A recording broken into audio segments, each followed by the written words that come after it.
Hello, welcome everyone. This is actually my very first book review, and I'm talking about the Capitalist Manifesto by Dimz. It's a young man that I met a couple of months ago and had dinner with him through a common friend. And he told me that he has written a book about, basically making money. And I found it very interesting, especially it was written in the age of 19. And during the dinner, I ordered the book. I must say, I am not a big reader. I have read quite a lot of things, but um, I'm maybe reading one book or two books per year maximum. So let's get started and let's see how this goes. So I have the book here. I could go through the book. This was my first initial idea. But then I thought, actually, let's take some notes. Also because knowing myself, I am a quick reader, so I've read this book. It's about 120 pages or 115, 120 pages around. And I have read this book in, 2 or 3 hours. And to not forget actually what's in there, I did myself some notes. So let's jump into the book. So the Capital Manifesto is generally, I would say, a book, an advice on how to make money in today's time. It starts with a general approach in like following your passion for sure. Invest your money, right? Not spend it. And how important it is to read and educate yourself. And the first, let's call it a chapter, or the first part of the book is talking about money masters and money slaves. So the money slaves are the ones in Dimitriy Mishin's, I call him Dimz, how I met him, in Dim's opinion, are the ones which earn money through a job and spend all of that money basically and repeat. And the money masters is who manage to make their money work.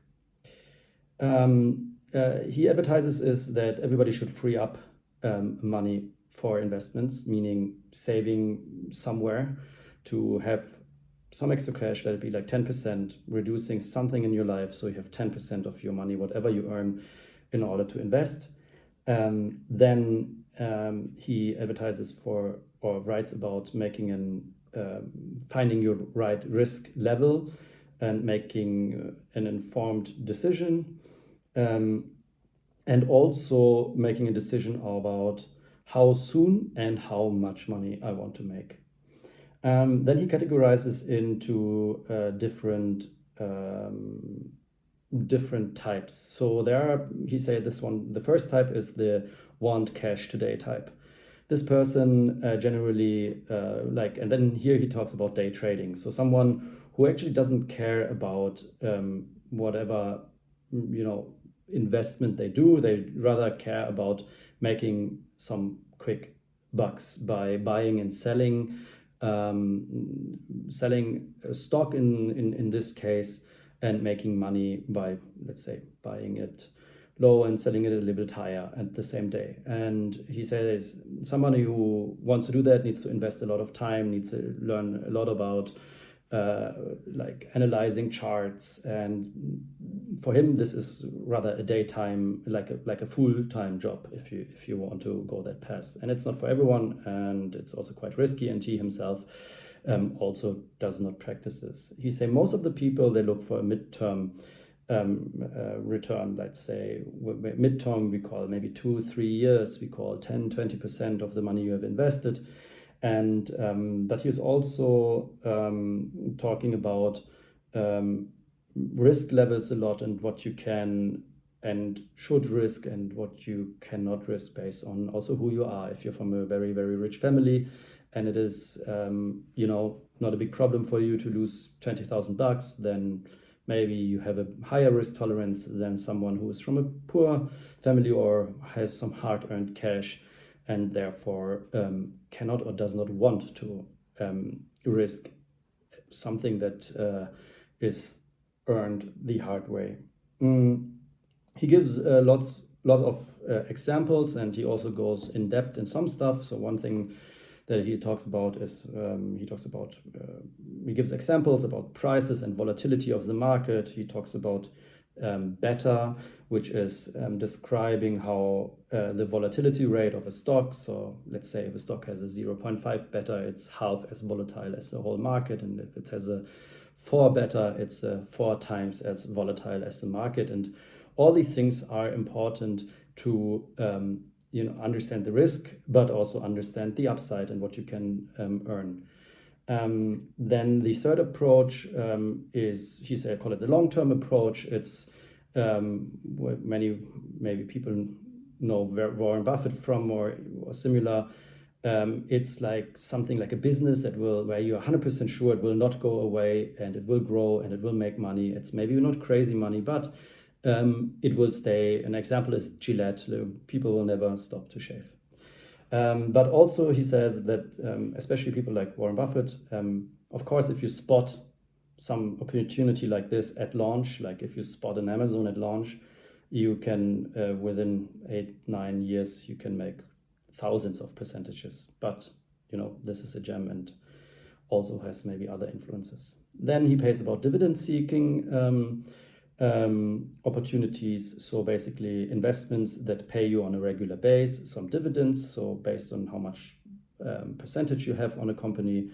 And then he said this earnings that you might get out of these dividends, you can use either to, as play money and go in high risk investments like crypto, or you can use it as a compound and just, add this to your current investment and regularly grow this over this.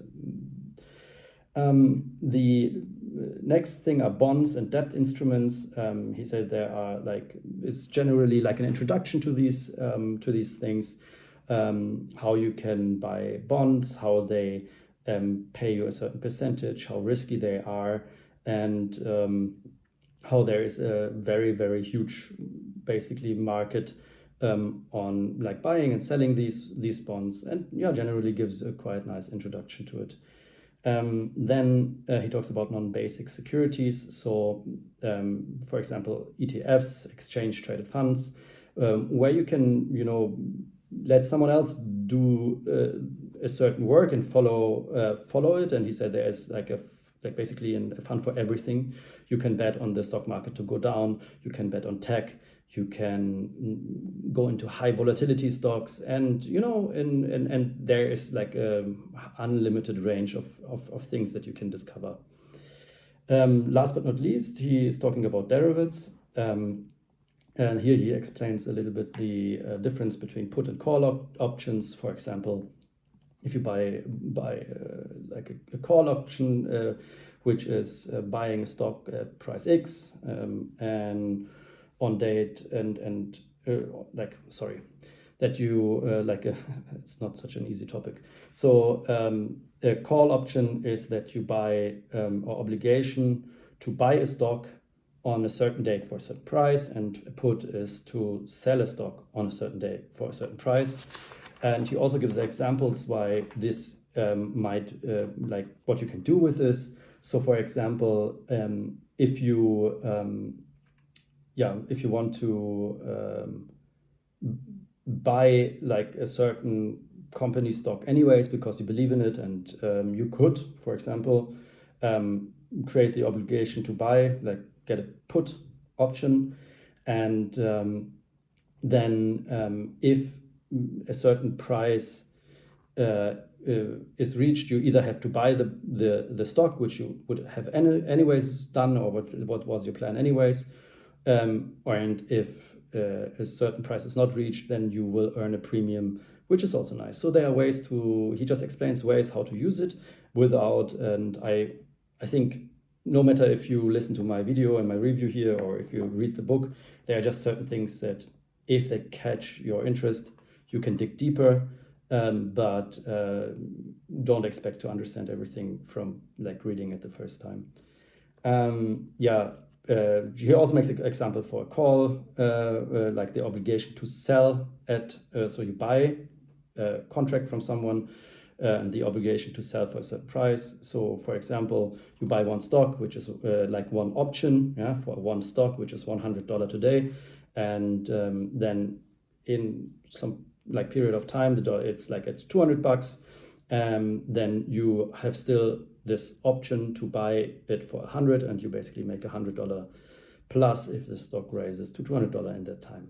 But the next topic that he talked about is Forex. Forex is trading currencies between countries. He said this is very much influenced by also geopolitical stuff, and is rather something that also someone who likes to day trade or someone who likes to be just generally informed about world politics can maybe profit from. This can be the Brexit, this can be presidential elections, this can be all types of things, can be sanctions when Russia took the Crimea, and all these things, they influence often prices of currencies, and you can speculate on them. Last but not least, cryptocurrencies. He defines it as a completely new own asset class, which is very volatile, but can also make incredible gains, and he personally also invests into it. Another and last thing regarding investment instruments or investment, where can you invest what actually? This is the whole first half of the book is dedicated to that. Venture and private equity deals. Venture is when it's a company that is investing into companies, right? Private equity deal is if you as an angel, as a person, invest into a company which is maybe just going to start. It can be from a friend circle. It can be something that you find online on a dedicated website where new startups present themselves. Generally, this is a high risk but also high return thing. You can make 1000x if you're lucky, but usually only 1 out of 20 investments you get lucky. This is at least a number that he got also from his circle, and which is which you can read up online. Maybe one more established and boring thing is real estate, but also here he says there are two different types of real estate investment. One is flipping, like developing, finding something which is cheap, maybe renovating it, making it nice, and then selling it high for a higher price after a short period of time. Or the other one is rather the long-term earning investment, where you buy something, rent it out, and you profit from the rent that you get, but also from the in some cases rising prices of the market itself. Then the second half of the book goes away from investment types and rather talks about mentality of investment, that also his a lot of personal opinion. He talks about that you have to believe in yourself. He talks about the concept of rationality, so that you need to prioritize a criteria. So for example, if you prioritize making money, you should maybe avoid buying an expensive Louis Vuitton bag. And but if you prioritize being cool, or maybe the Louis Vuitton bag makes sense for you. So making rational decisions. Then he advertises for being trying to be objective and neutral in general, and that we are all biased. We all come from somewhere. We have learned certain things, and it's sometimes very, very hard to actually be neutral and looking at things in an objective manner.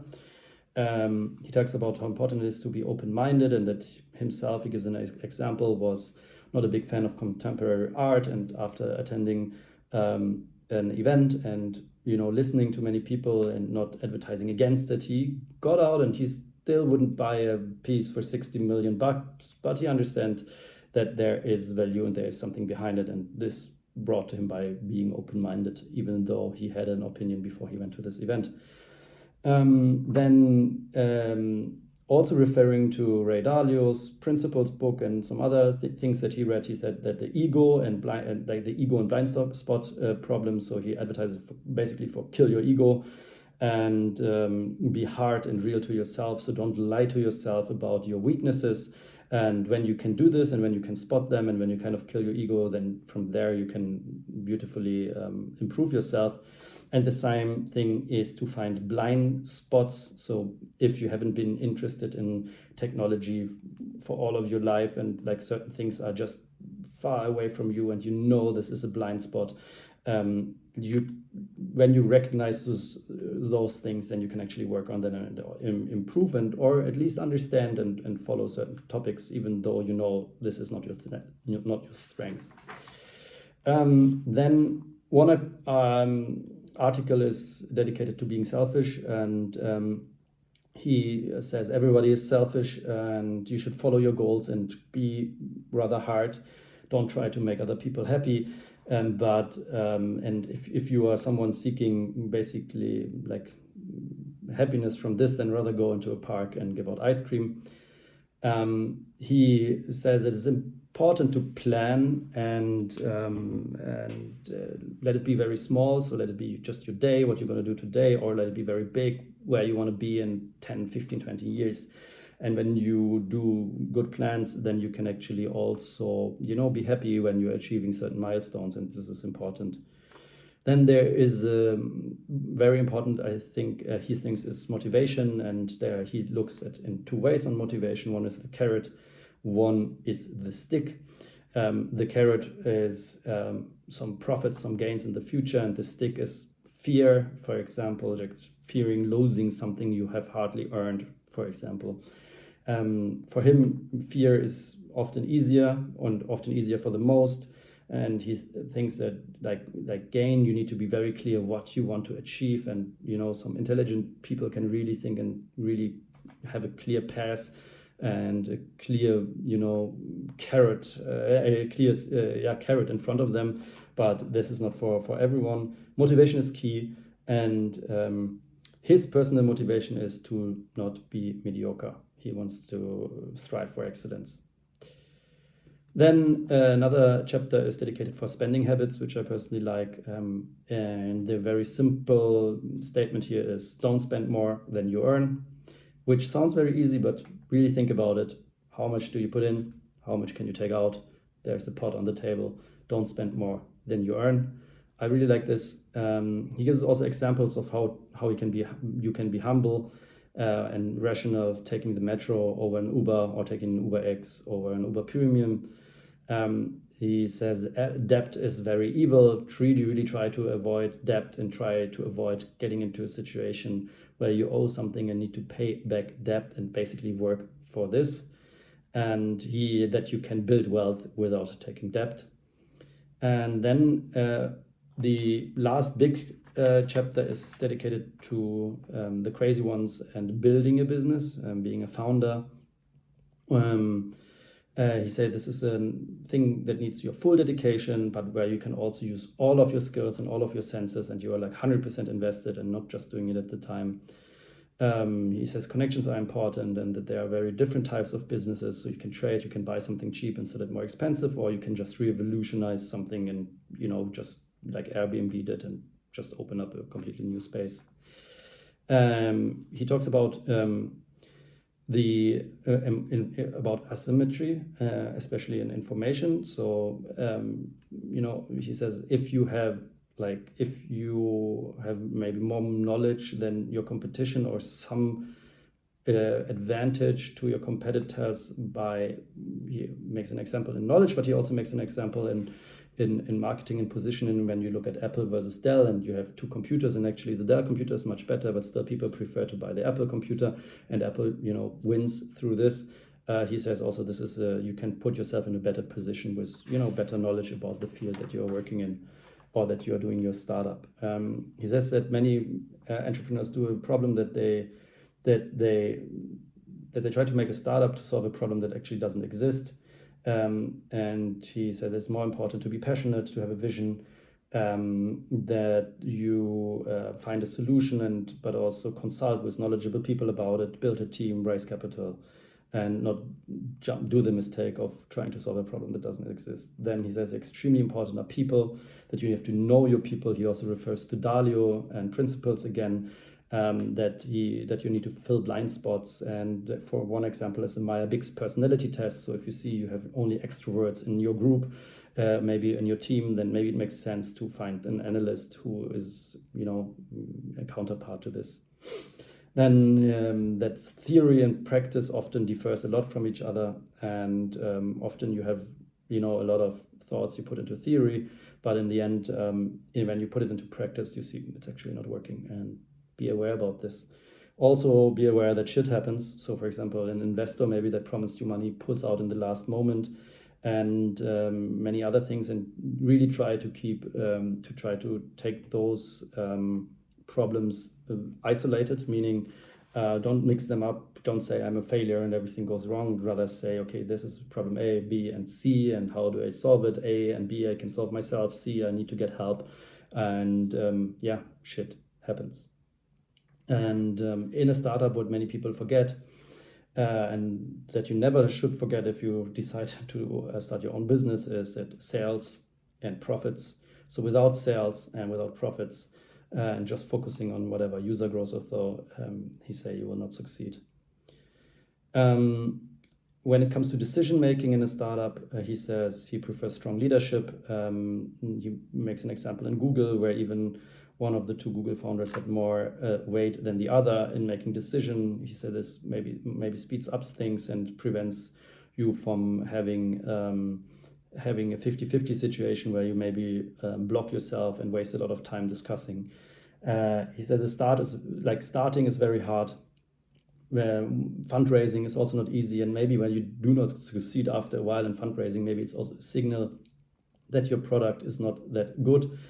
Then scaling a product is not easy, and also that you need to think about how much you're willing to sacrifice for maybe building a massive company.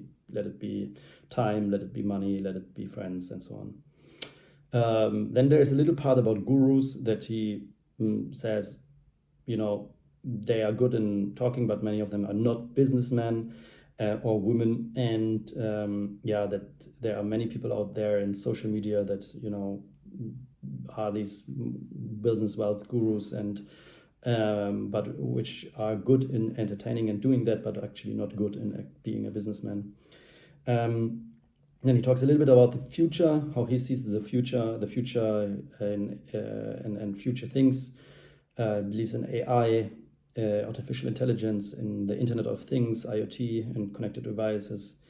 He thinks that crypto will not go away, will not make another 1000x, but will definitely not go away, that we will use cryptocurrencies. He makes an example on cannabis. He makes an example on e-commerce, where he believes in small things like Shopify as a new wave towards, compared to just listing your stuff on Amazon, and generally advertises also that you should spend your time on learning useful things and knowledge, like watching this video or reading this book of him. And of course, it's a bet on the future, but people that bet on the future, let's say when the internet started, let it be an Elon Musk or Jeff Bezos, where they are right now, and that they're the richest people in the world. And if aim for these things, maybe in what do you think? Well, where do you want to be in 2045, let's say, and therefore maybe bet on the future. And the epilogue, he says that he believes in wonders. He makes an example about a wonder, but basically he also says that you can make your own wonder, or everybody can make their own wonder happen. He talks a little bit about the biography or the life of Oprah Winfrey. And but basically, this is what he highlights: be ambitious, dream, and develop a passion, which I like. Develop a passion. You don't have to have one from the first beginning.